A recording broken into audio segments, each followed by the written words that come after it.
How's it going, guys? I'm gonna jump right into it. Ghost, Legend, Sour Green Apple review, Warheads collab flavor. Honestly, I'm gonna start with the flavor and work my way through pretty quickly through the label. If there's any questions, as always, reach out, message me, anyone from our team. I'd be happy to help you. I just trying to want to keep these simple, and if I let myself go, I'll go over the 10 minutes limit very fast. So I just want to talk a little bit about the flavor, because most people, that's kind of what they're curious about. If you guys know me, you know that I've been using supplements for almost 10 years. When I started using supplements, they all tasted like gas, and I really don't care about flavor that much, if I'm being transparent. I'm more of a, if the label looks the way I want it and the efficaciousness is there, I'll drink it, you know? However, most people are not that way. I'm an outlier, and I've learned to understand that. This flavor, I can't even. It's so good. Literally 12 out of 10. I haven't tried all their products yet. I've tried a few, and they've all been the same. And I think part of that is because of these co-branded flavors. They're getting to use like some of the flavor systems from these food companies and some of their recipes that the rest of the supplement industry just doesn't have access to. They just won overall brand of the year for flavoring, especially from like Price Plow and my boy Ryan at Fitness Informant, who are supplement review pages. That's specifically what they do. I was totally shocked, because when you take a sip of a sour supplement, usually you get a very big sour burst from malic acid. That dissipates off your palate, and then you get the flavor of the supplement, whether that be like a Rocket Pop, Blue Freezy, sour this, sour that, it doesn't really matter, all the same kind of idea. When you take a sip of this, you're simultaneously getting the malic acid and or tartness ingredients they're using along with the flavor at the same time, and that's a really nerdy explanation. It's just really good. Honestly, 12 out of 10. I look forward this, and I'll get into the efficaciousness and how it's working for me, but I'm very impressed. I did not want to like Ghost as much as I did. If I'm being completely transparent, I just didn't really want to. I don't like getting super attached to brands, and it's just my thing. But anyway, this product, flavor-wise, 12 out of 10 for sure. So I'm gonna run through one of the first ingredients on the list, part of their like performance blend, which is L-Citrulline at 4 grams. If you're having L-Citrulline in its purest form, that's exactly the amount you're going to want to start at. If you're going to use a citrulline that was, say, bonded, like a malic acid 2:1, so citrulline malate 2 decimal 1, you're going to want to start that dose at 6 grams. So this is right on par with the clinical dose. Next up is beta alanine, which most people know. Citrulline, for those that don't know, is a vasodilator. So it converts, citrulline is then converted into arginine, which is a vasodilator. So if you're lean enough to see, some vascularity, then you'll have the benefit of the physical or aesthetic usages behind it. But as someone who's been training for a long time, anecdotally, if you increase, especially for body recomposition and performance, increasing blood flow to a muscle is always a good thing for recovery. Blood flow, to me, is the healer of all. It's where all your nutrients are. So moving on to the beta alanine, that's the ingredient that people get paresthesia from, so it makes you itch. It's got 2 grams in here, so that shouldn't be, it's not a lot.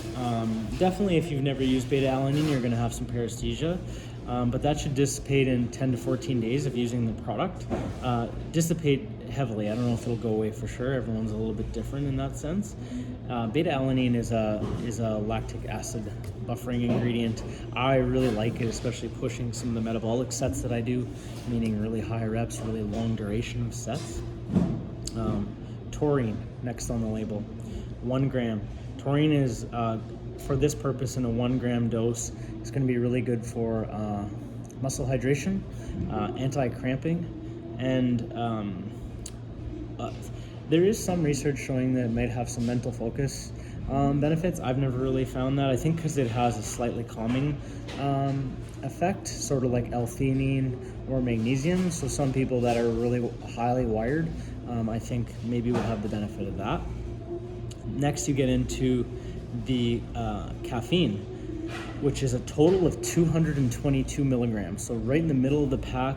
For me, it's my favorite. 225 to 250 milligrams of caffeine as a total is my favorite sweet spot for stims. And I think that's why I just like this product so much, honestly, because there's a lot of products that are under this and a lot of products that are over, but very few play in this range.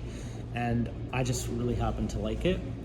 And the other reason I like it is because it's got 185 milligrams of the caffeine anhydrous, so the man-made caffeine that you're going to find in most energy drinks, pop, sodas, things like this.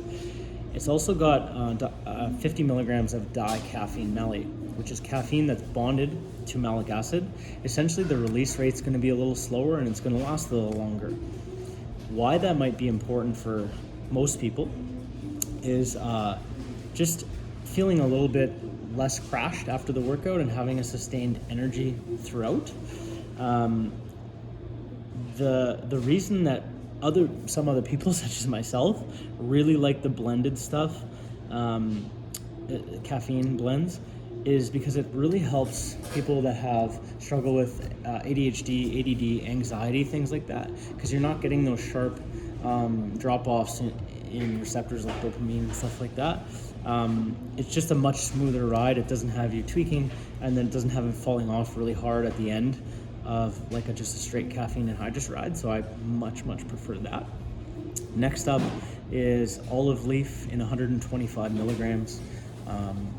Clinical dosing on olive leaf I think is anywhere from 100 to 300 milligrams. It's a slight antioxidant. Used to be in the 90s. I think they claimed that it had some fat burning properties. I don't think that ever panned out. So excuse me, I'm not super up to date on olive leaf. It's not a very popular ingredient, but one thing I did use it for at one time was when I was really looking into my blood sugar. So I think that's maybe why they put it in here, for blood sugar stability, glucose uptake, knowing that maybe a lot of people use glucose products with pre-workout. Next on the label is Rhodiola root extract. I love this product. It's an adaptogen. I'm such a nootropics and adaptogen guy.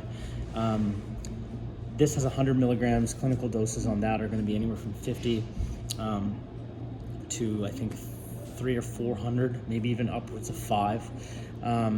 Rhodiola is a physical stress management herb, so it's really good to have in pre-workout. And the nice thing about being an adaptogen, that means the longer you use it, the more you use it, the better it works. Unlike caffeine, like a stimulant, you use it longer and longer and longer, and the effects go down and down and down. So this is kind of the opposite. Next up, bitter orange extract, which is a synephrine derivative, a small oxygen uptake ingredient. Also has some thermodynamic, body core temperature increase properties to it. It's also a slight stimulant that pairs really well with caffeine. It's in a 50 milligram dose, not very big, but that's still going to be clinical. So really good.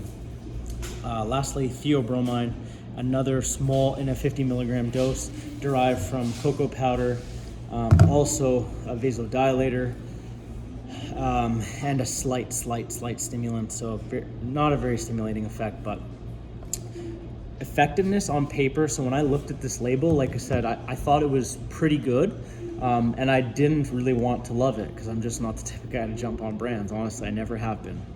It takes a real hell of a brand for me to jump on their boat, and they did it, honestly. And I've heard from other people that I really trust that once you try it, it's just working. All those ingredients are working really synergistically, and the product really hits home. Feelings of euphoria. I'm very happy and positive when I train on this. No crashes. Flavors are 10 out of 10. Honestly, guys, one of the most recommended pre-workouts that I can recommend right now. That's how good it is. So anyway, I'll leave you guys with that. Sour apple is the one I tried. There's a sour watermelon. There's a blue raspberry, I believe, and there's a couple more flavors in the pipe. So anyway, guys, hope you enjoyed. Talk to you soon.